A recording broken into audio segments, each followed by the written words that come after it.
You can now tap or scan to pay for LRT2 trips. Ito po yung article ng GMA News Online.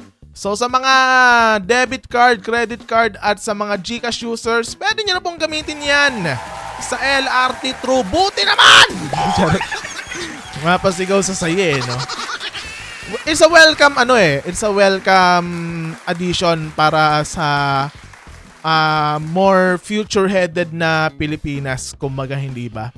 So, ito yung article mga kaibigan. Commuters on the Light Rail Transit Tour LRT2 can now pay for their trips by tapping their Visa or MasterCard debit, credit, or prepaid cards at the turnstiles or scanning a QR code. As officials on Monday formally launched the Rail Line's automated fare collection system. So, meron ng parang ilang turnstiles pa lang, hindi naman lahat ng turnstile ay activated na kasi medyo mahirap mag-roll out eh. Yun din yung naging problem siguro sa MRT3, tama ba? MRT3 ba 'yon? So kaya parang dalawang turnstile pa lang ata meron doon sa MRT2 and dito sa LRT2 ata meron dalawa din per station kung di ako nagkakamali.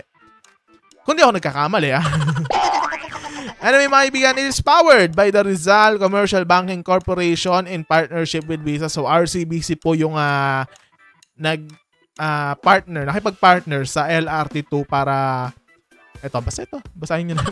Pakinggan nyo na lang. Charot lang. The system is initially available on the LRT2 which spans 17.6 kilometers from Recto in Manila to Antipolo City and serves 13 stations across Manila, San Juan, Quezon City, Marikina, Pasig, and Rizal. So yun yung lugar na sinuservicean nitong LRT2. And sabi pa nila, officials said the service will eventually be expanded to the LRT1 or Light Rail Transit Line 1. Ayun. So, magandang addition yan lalo na sa mga taong walang beep. Hindi na nila hawak ang beep, di ba? Pero magandang na rin to dahil una, mababawasan ng e-waste dahil e-waste kasi hindi na magpo-produce ng beep cards and dahil meron ng Google Pay and malapit-lapit na mga kaibigan, Apple Pay, pwedeng phone na lang yung gamitin nila para itap doon sa mga turnstiles. And pangalawa, siguro mas efficient dahil wala nang loading na nagaganap doon sa card mismo. So kung may balance or naka-credit card kayo, tap nyo lang, okay na, di ba? So mas mabilis kumbaga yung pagsakay ninyo sa LRT if you're using a card. And merong mga reports mga kaibigan na compared sa turnstiles ng MRT, mas mabilis magbukas. Pagkatap mo nung card, parang 1 to 2 seconds daw bukas na agad yung gate, unlike sa MRT na parang 5 to 10 seconds pa magbubukas. And basta yun, mamaya tingnan natin. Ito sabi ni RCBC President and Chief Executive Officer Regis Carriazo, we are grateful for the trust and partnership of the DOTR and LRTA as we continue building accessible and future-ready digital ecosystems for Filipinos. Beyond banking, we see digital finance as an enabler of more connected, seamless, and efficient daily experiences. Ito pa mga kaibigan, to coincide with the rollout, RCBC also launched its Piso Fair Cashbook promo. Cashbook o cashback?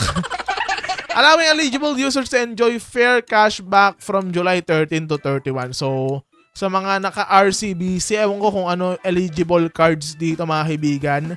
Alam ko yung RCBC Discartec na may SSS card.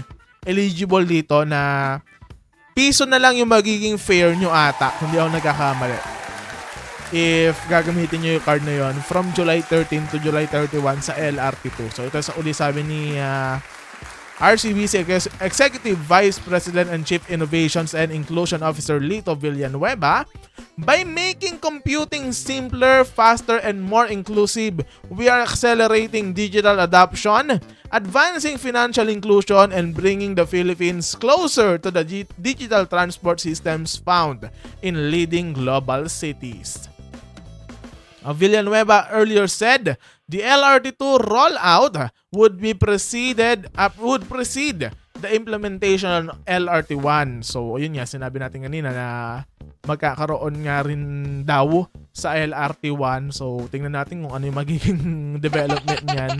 Ewan ko kung may ginagawa ng mga turnstiles dun kasi parang medyo matagal din bago ma-launch ito nung ginagawa pa yung turnstile dun sa LRT2 So, LRT1 which has more stations and is undergoing an extension from the Fernando Poe Jr. Station in Quezon City to Parañaque City. So, magkakaroon yan ng extension. Pero, gobyerno yan. Di natin alam gaano katagal.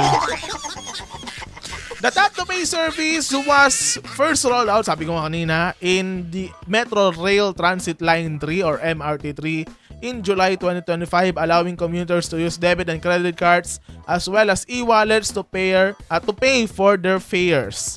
So, na-experience ko na po mga kaibigan na gumamit ng debit card and credit card sa MRT and medyo mabilis-bilis nga naman yung pila compared sa yung beep line kasi kahit marami mo pila dun So, ewan ko kung na-enable na nila yung beep doon sa turnstile na yun kasi nung una, hindi pa pwede yung beep card doon sa turnstile na yun So, pero in my experience, medyo matagal yung waiting time compared to beep pero mas maikli yung pila niya. Lalo na kapag uwian tapos sa North Avenue ka sasakay o lalabas, 'di ba? Ang parang traffic no, siksikan. And hahanapin mo lang yung dulo nung sa basta yung turnstile na may card tap ganun. Ayun. For its part, Visa said the LRT2 automated fare collection system is its fifth transit payment project in the Philippines, following similar implementations on the MRT3 and bus systems in Cebu, Mandaue, and Bacolod. So actually, yung Mastercard naman yung nag-implement nung sa BGC bus kung di ako nagkakamali, di ba? So, sa magandang labanan nitong Visa and Mastercard to. Anyway, ito ang sabi ni Visa Philippines Country Manager Jeff Navarro, the automated fare collection systems across Metro Manila's 3 rail lines signify Visa's commitment towards accelerating financial inclusion, allowing both commuters and tourists to access digital payments while improving overall urban mobility in the Philippines. So, isa pang good thing yun, di ba? Na kapag meron turista, hindi na sila magse-search on how to ride a train. And kung meron naman silang debit and credit cards, itatap na lang nila yun sa turnstiles and makakapasok na sila, makakapag-ride na sila ng trains. Specifically, MRT3 at LRT2 sa ngayon. Anyway, dagdag pa niya, with expanded access to digital financial systems, we aim to support the government in boosting productivity while stimulating economic activity to fuel growth. So maganda rin tong economic driver kasi parang mas nagiging mabilis na yung payments. Yun lang. And ito pa isa nakatulong with the launch of Google Pay in the Philippines last November. Commuters can also tap their smartphones to pay for their trips using linked debit or credit cards and supported e-money accounts. So, sa mga meron din naman smartwatch, lalo na yung mga naka-Samsung, merong Google Pay yan Wait lang, pakita ko. Nagmayabang na naman sa loko no? Wait lang. Eto. So, ayan, meron ng Google Pay dito sa watch. And, hindi mo na kailangan dukutin pa yung cellphone mo. Lalo na kapag naka-smartwatch ka, hindi mo na kailangan dukutin yung cellphone mo para makapag-tap sa turnstile. O open mo lang dun sa relo and itatap mo dun sa turnstile dun sa MRT3 o LRT2. Makakapasok ka na, hindi ba? So, more convenience ito para sa mga Pilipinong nagra-ride sa MRT at LRT, di ba? And actually, nung nag-commercial tayo kanina, naglabas ng notifications ang Maya. Di ba nung una, ayun, yung nakita nyo Maya credit card yung nilagay ko. Pero naglabas ng notification ang Maya na supported na po ang Maya Visa debit card nila sa Google Pay. So sa mga naka-Maya Visa na card, tulad nito, wait lang, pakita ko. Wala naman number yung harap nito. So ito, meron akong limited edition dito ni AJ Obiene. Binili ko noong kasagsagan ng Olympics 2024. Ito yung card ko and nilagay ko lang siya sa Google Pay kanina habang commercial and inactivate. And it turns out, supported na siya. Wait lang, pakita ko dito sa Google Pay. Sa Google Wallet pala. Ito.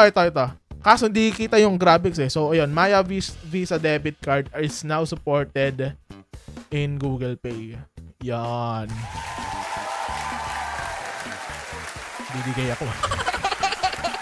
Ano mo masasabi nyo sa pag-launch ng Tap to Pay sa LRT2? Comment down below!